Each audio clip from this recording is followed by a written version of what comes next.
অতিবৃষ্টি এবং পাহাড়ি ঢলে ৩ পার্বত্য জেলা সহ ৭ জেলায় বন্যায় পানিবন্দী ১,৫৫,৩১১টি পরিবার। প্রাকৃতিক এই দুর্যোগে ক্ষতিগ্রস্ত প্রায় ৬,০৯,৪১১ জন।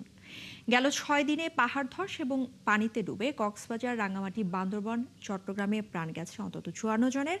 আর পার্বত্য অঞ্চলে এই দুর্যোগ পরিস্থিতির মধ্যেই উত্তর পূর্বাঞ্চলের নদ নদীর পানি বাড়ায় সিলেট, সুনামগঞ্জ, লালমনিরহাট সহ আরও ৮ জেলায় বন্যার আশঙ্কা করা হচ্ছে।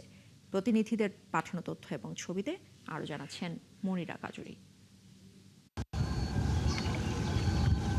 টানা বৃষ্টি আর পাহাড়ি ঢলে গেল এক সপ্তাহের বন্যায় সবচেয়ে বেশি ক্ষতিগ্রস্ত পর্যটন নগরী কক্সবাজার। জেলার চকরিয়া, পেকুয়া সহ বেশিরভাগ এলাকা যেমন পানিতে ডুবেছে, তেমনি পাহাড় ধসে প্রাণহানি সবচেয়ে বেশি এই জেলায়। বর্তমানে পানি কমলেও এখনো দুর্ভোগে হাজারো মানুষ। পাহাড় ধসের আশঙ্কায় দিনরাত পার করছেন বাসিন্দারা।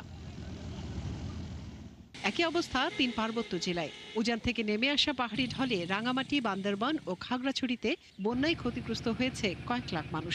ভেঙে গেছে রাস্তাঘাট, এখনো সড়ক পথে চলাচল ব্যাহত হচ্ছে। আশ্রয় কেন্দ্রে আছেন এসব জেলার বহু পরিবার। পাহাড় ধসের কারণে বান্দরবান শহরের সাথে লামা, আলীকদম, নাইখংছড়ি, রুমা, থানচি, রোয়াংছড়ি সহ রাঙামাটি জেলার সাথে সড়ক যোগাযোগ এখনো বন্ধ রয়েছে। বিভিন্ন স্থান সব মিলে এখন পর্যন্ত আমাদের কাছে রিপোর্টেড হলো 11টি। এর মধ্যে একটি মাত্র পাহাড় ধস, যেটা লামায়, সেখানেই আমাদের একটা প্রাণহানি ঘটেছে কয়েকজনের।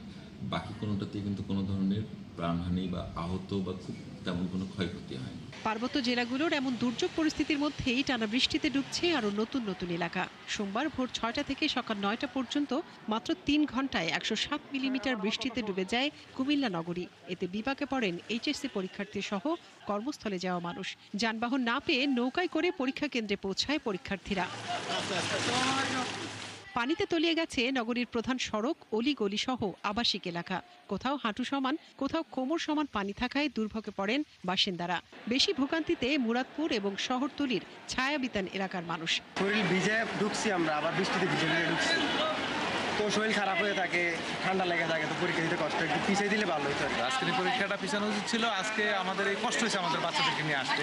গত কয়েকদিনের টানা বৃষ্টিতে সিলেটের সবকটি নদ নদীর পানি বেড়েছে। পরিস্থিতি মোকাবেলায় ৫৩৭টি আশ্রয় কেন্দ্র প্রস্তুত রাখা হয়েছে। পাশাপাশি জেলার ১৬০টি ঝুঁকিপূর্ণ টিলা চিহ্নিত করে বাসিন্দাদের সতর্ক করা হচ্ছে।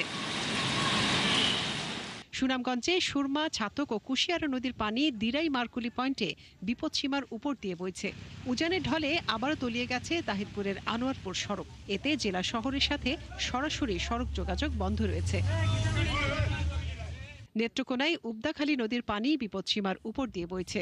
এছাড়া পানি বাড়ায় কলমাকান্দা, উবদাখালী নদী তীরবর্তী নিম্নাঞ্চল প্লাবিত হয়েছে।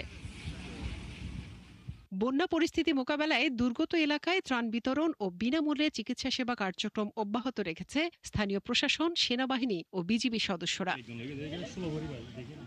মনিরা কাজুরি, ৭১।